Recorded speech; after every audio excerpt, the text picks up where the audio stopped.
Afternoon student, कल हमने आपको चैप्टर शुरू किया था ग्रामर का काल समय का। फिर हमने बताया था कि कार्य के करने अथवा होने के समय का जो पता चले उसे काल कहते हैं।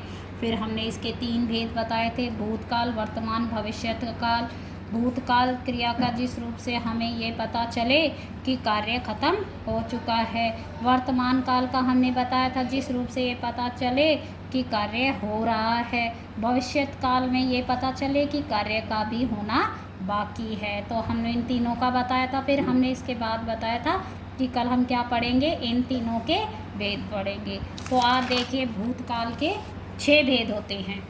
पहला भेद है सामान्य भूत यानी सिंपल भूत, क्रिया के जिस रूप से बीते हुए समय का निश्चित ज्ञान ना हो, जिससे फिक्स पता ना चले कि कार्य खत्म हो गया है या नहीं हो गया, लेकिन क्या हो, भूतकाली हो। जैसे सोहन गया जरूर, लेकिन ये नहीं पता चला पहुंचा या नहीं पहुंचा।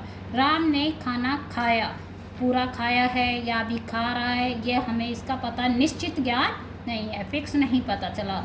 सीता आई, गीता ने पत्र लिखा, पूरा हुआ है कि नहीं, इससे हमें निश्चित बात का पता नहीं चलता। तो ये क्या है, सामान्य भूत। इसमें था, थी, थे, इससे हमें अंतर का पता नहीं चलता।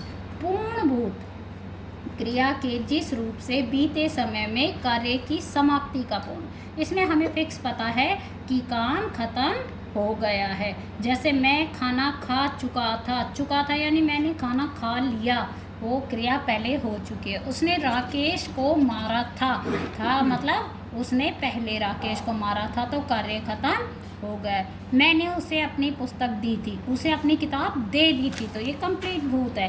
अपूर्ण भूत, क्रिया के जिस रूप से ये जाना जाए कि क्रिया भूतकाल में हो रही थी लेकिन उसकी समाप्ति का पता ना चले। तो देखो, भक्तों द्वारा पूजा की जा रही थी, गौरी खीर खा रही थी, नमता पत्र लिख रही थी। इन वाक्यों से क्या पता चल रहा है कि कार्य जो है शुरू तो हो गया था लेकिन ख़त्म नहीं हुआ या नहीं, ये हमें नहीं पता चला। जैसे पूजा की जा रही थी, हो सकता है अभी भी पूजा कर रही हो। खीर खा रही थी, हो सकता है खा चुकी हो या खा रही हो। ऐसे ही नमता पत्र लिख रही थी, ख़त्म भी किया है कि नहीं किया है। अब है आसन भूत, क्रिया के जिस रूप से क्रिया के व्यापार का समय आसन का मतलब होता है निकट या पास ही समाप्त समझा जाए।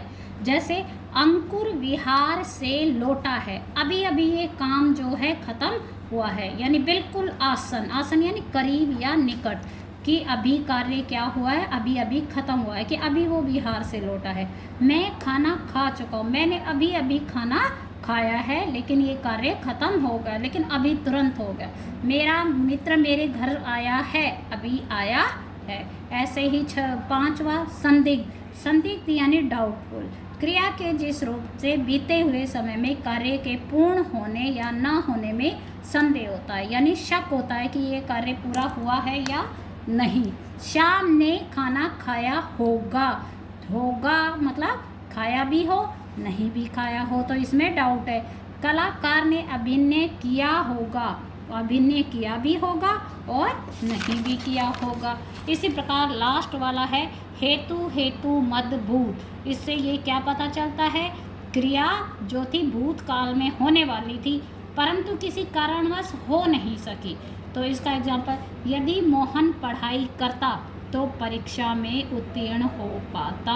इसका मतलब ये है, अगर मोहन ने अच्छे से पढ़ाई की होती तो वो ज़रूर पास होता। तो इससे हो गया कि नहीं कि क्रिया भूतकाल में होने वाली थी यानी वो पास हो जाता, परंतु किस कारणवश नहीं हुई, क्योंकि उसने पढ़ाई नहीं की, नहीं तो वो पास हो जाता। ऐसे ही यदि मैं समय पर स्टेशन पहुंचता तो गाड़ी में चढ़ जाता। वो लेट हो गया, अगर वो सही समय पर आता तो पहुंच जाता। राधा आती तो मैं चला जाता, अगर राधा मेरे घर आ जाती तो मैं उसके साथ चला जाता। तो क्या हो रहा है, इसमें भूतकाल में होने वाली क्रिया तो चल रही है लेकिन किसी कारणवश वो कंप्लीट नहीं हो पाती। ये भूतकाल के भेद थे, कल हम अगले भेद पढ़ेंगे। धन्यवाद।